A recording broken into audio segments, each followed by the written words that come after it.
Okay, so now let's discuss what are the Korotkoff sounds. These sounds are generated when the blood pressure cuff changes the flow of the blood through the artery. These sounds are heard through either a stethoscope or a Doppler that is placed distal to the blood pressure cuff.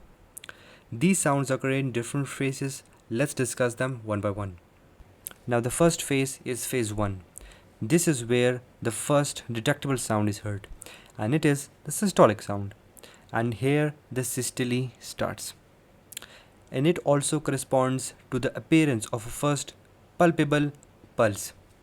Now, it can be appreciated when we place our index finger along with the third finger on the radial artery while measuring the blood pressure. Now, phase 2. Here the sounds become softer, longer, and may occasionally transiently disappear. Now, the phase 3. Here the sound changes to a thumping quality and it is loudest here. Now, phase 4. Here the sound's pitch intensity changes and the sounds become muffled. Now, the last phase is phase 5. Here the sounds disappear, and this is when the diastolic sounds start. It can be appreciated with the disappearance of the sound heard with the stethoscope.